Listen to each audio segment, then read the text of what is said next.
Welcome back to our series, Lost and Found. You know what I love? A Lost and Found section. I love the weird and random objects people have left behind. Keys, books, toys, sunglasses, socks. You never know what you're going to find in there. Have you ever spotted something weird in the Lost and Found section? Now last week, we said there are tons of reasons why people lose things. Sometimes it's because we're careless. Sometimes it's because we get distracted. But there's another reason why things might get lost and stay lost. Some things stay in Lost and Found for a long time, collecting dust, because, well, maybe those are cheap sunglasses and they just aren't worth the effort of their owner trying to find them. Sometimes we lose things and don't bother to find them because the things we lost are basically trash. But have you ever heard the phrase, one man's trash is another man's treasure? With shows out there like Antiques Roadshow, American Pickers, and Storage Wars, plus numerous upcycle blogs and YouTube channels, I'd say that's a pretty true statement. Whether something is trash or treasure is often a matter of perspective. Let's see, dogs or cats, the book or the movie, a concert or an amusement park, Walmart or Target, Mountain Dew or Dr. Pepper, beach or pool, pizza or tacos. See what I mean? Whether or not something is valuable is largely a matter of opinion. You and I can see the exact same item, maybe some abandoned sunglasses from the Lost and Found box, but value that same item completely differently. I don't know if you can relate to this, but I've had moments where I felt a little bit like those abandoned sunglasses. I've wondered how much I actually mattered to others or to God. Even worse, I've treated other people as if they were disposable and not worth my time and attention. So here's what I'm wondering. Just how valuable am I? How valuable are you? What determines our value? Is it something we can calculate? Let's look here. Looking at my clothes here, let's say that those cost about, $75 total. I can sing, so let me give myself $100 worth for that. I'm pretty good at video games. Let's give myself $50 for that. I'm good at building things. Maybe another $75. I'm often way too emotional, so let's take away about $50 for that. My handwriting is terrible, so we'll take away $25. Oh, and I'm really, really messy, my wife would say, so we're gonna take away, let's say, another $25 for that. So what's my total? That's it. That's how valuable I am, right? Of course not. This calculation does not represent my value at all. But we often treat ourselves and others this way, don't we? We assign value to ourselves and others based on our possessions, as if our money or stuff could actually add or subtract value from who we are. Our abilities. Isn't it interesting how we all have different opinions on what's valuable and what's not? If you think value is calculated by how good you are at sports, you're going to put unrealistic pressure on yourself to excel in that area, and you're going to look down on people who don't excel in that way. Our characteristics. If you think someone's value is determined by their attractiveness, popularity, sense of humor, or intelligence, you might find yourself feeling shame about things you can't control when you think you don't measure up in one of those areas. Plus, you might miss out on some really awesome friendships with people who don't fit your particular definition of valuable. We usually calculate value, ours and others, without really thinking about it. We all have preferences, biases, and experiences that shape our opinions and what we think is valuable. That's why we have to think critically about how we define valuable, because it impacts how we treat ourselves and others. Throughout this series, we're looking at just one chapter of the Bible. This chapter recounts a series of stories Jesus once told about things that were lost and then found. Each story communicates a different and important truth. These stories aren't historical stories, they're parables, stories Jesus made up and told in order to teach an important truth. We explored the first of these stories last week, but in order for this next story to make sense, we have to remember who Jesus was talking to and why he was telling these stories. So let's recap. Jesus told these stories to the Pharisees, religious leaders who were super focused on following hundreds of religious laws in order to please God. These laws were important and weren't inherently bad. In fact, they were given by God to help God's people stay healthy, safe, and close to him. But Jesus said the Pharisees had gotten things wrong, really wrong. Because the Pharisees believed following these religious laws exactly could make someone more good, holy, and valuable to God, they became arrogant, self-righteous, and dismissive of people who they believed were sinful. So the Pharisees often attacked Jesus because he spent time with people the Pharisees did not believe were valuable. They were angry at the way Jesus cared for people who they considered to be sinners. Jesus told this series of stories to help show the Pharisees how wrong they were about themselves, others, and God. First, Jesus told a story about a lost sheep to show the Pharisees God isn't angry or judgmental when we wander away. Instead, God finds us and carries us lovingly back to safety. Now let's look at the second story. Or what woman who has 10 silver coins, if she loses one coin, does not light a lamp, sweep the house, and search carefully until she finds it? When she finds it, she calls her friends and neighbors together, saying, "Rejoice with me, because I have found the silver coin I lost." I tell you, in the same way, there is joy in the presence of God's angels over one sinner who repents. The woman in this story had 10 coins and lost one. You might be thinking, so what? She still has 9 more. What's the big deal? For this woman, one silver coin was worth a full day's work. The loss of this coin would have had a huge impact on her. That explains what happened after she found her lost coin. She celebrated.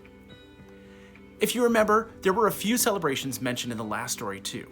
If we're counting, the amount of celebrations so far in these parables were up to 3.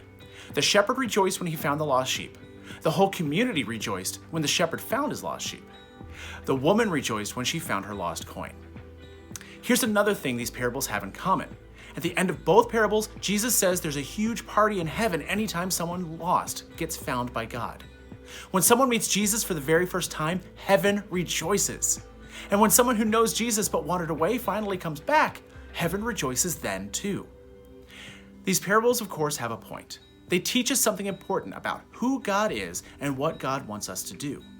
In this parable, we learn that when we're lost and wandering far from God, God values us enough to tear the whole house apart looking for us. It's great to know that God values you, but the main takeaway of this parable wasn't to tell the Pharisees how much God valued them, although that was true. Jesus' point was that God values everyone, even the people they overlooked, dismissed, and judged because the Pharisees didn't think they were holy enough. Because the Pharisees were judgmental toward people they considered sinners, Jesus needed them to understand that God deeply loved the people who didn't matter to them. The Pharisees were convinced these sinners were less valuable to God, and therefore to them, because they weren't as pure or righteous as the Pharisees were. Although the Pharisees knew the Jewish scriptures very well, maybe they forgot about this one. The Lord is compassionate and gracious, slow to anger and abounding in faithful love. He will not always accuse us or be angry forever. He has not dealt with us as our sins deserve or repaid us according to our iniquities. For as high as the heavens are above the earth, so great is his faithful love toward those who fear him. As far as the east is from the west, so far has he removed our transgressions from us. As a father has compassion on his children, so the Lord has compassion on those who fear him.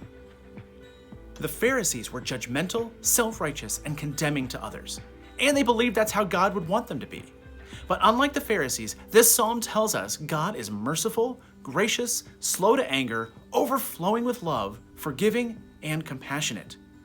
Jesus knew the Pharisees needed this reminder, but I think he knew the Pharisees weren't alone. You and I need that reminder too. Like that woman and her lost coin, Jesus values you. And he also values the people you struggle to value. So what about you? How is this parable challenging you today? How do you need to adjust your understanding of what's valuable? How do you need to change your behavior to better value others? Do you need to let God find you? Just like the woman in today's story, God is relentlessly chasing after us when we wander away from Jesus. If you've never gotten to know Jesus or you've wandered far from him, maybe today's the day you decide you'd like to be found again. If that's you, maybe your next step today can be to tell God what you're turning away from so you can follow Jesus more fully. Do you ever feel worthless? Do you question your worth? Do you think you've been calculating your value based on the wrong things? Did you really need to hear how much God values you today? If so, maybe your next step can be to ask God and the people you trust to help you see your value through Jesus' eyes. Do you treat others like they're worthless? Remember, Jesus told this story to the Pharisees specifically. Although the story does show us how much you and I are valued by God, Jesus had a bigger purpose: to convict us when we're treating others with less value than they deserve. So who have you been viewing or treating as though they're less valuable than they really are? Who do you dislike? Who have you been judging? Who have you been overlooking? Who have you labeled as a sinner? If you can name someone you've been devaluing, maybe your next step can be to do something that shows them and you that they are truly valuable. Jesus values you, and he values the people you struggle to value. I guess you could say these two truths are two sides of the same coin.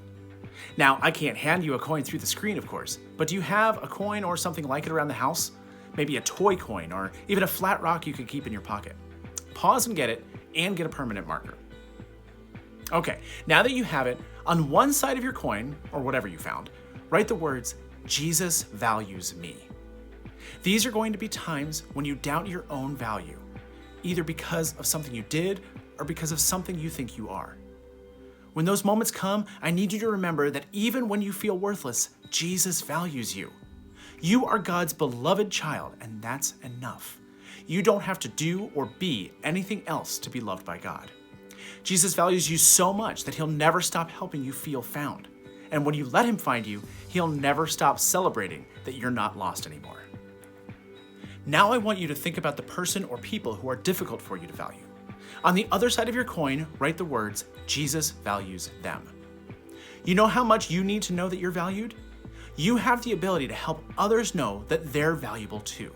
At the very least, you have the ability to help others not question whether or not they matter because of the way you treat them. When you find yourself devaluing someone, I hope you'll remember this truth Jesus shared with the Pharisees, that the people we dismiss are the people Jesus values so much that he'll never stop searching for them. You haven't done anything to earn God's love, but you are loved. Now let that love change you so deeply that you begin to value others like God values you. Like the woman and her lost coin, Jesus values you and everyone else so much more than you know.